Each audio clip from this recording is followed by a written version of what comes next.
অস্ট্রেলিয়ার বান্ডি সমুদ্র সৈকতে হামলার ঘটনায় আরও 7 জনকে পাকড়াও করল পুলিশ। ঘটনা তদন্তে জড়িত পুলিশ আধিকারিকদের কাছে গোপন সূত্র মারফত কিছু তথ্য আসে।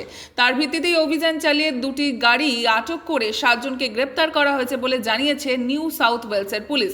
পুলিশের দাবি একটি হিংসাত্মক কর্মকাণ্ডের পরিকল্পনা করা হয়েছিল। এমন তথ্য পাওয়ার পরে অভিযান চালানো হয়। প্রসঙ্গত, বান্ডিতে ইহুদি উৎসব হানুকা চলাকালীন যে দুই বন্দুকবাজের হামলায় প্রাণ হারাতে হয়েছে 15 জনকে, তারা পাকিস্তানি নন, ভারতীয় বংশোদ্ভূত। তাদের মধ্যে একজনের জন্ম ভারতের হায়দ্রাবাদে, আর এক আততায়ী তারই ছেলে। গতকাল হামলাকারী বাবা ছেলের পরিচয় প্রকাশ্যে আসার পরে তাদের বিষয়ে বিস্তারিত খোঁজ শুরু হয়।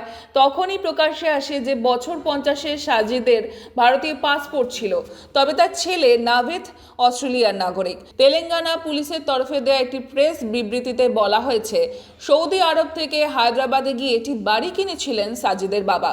সেখানেই তার বড় হয়ে ওঠা।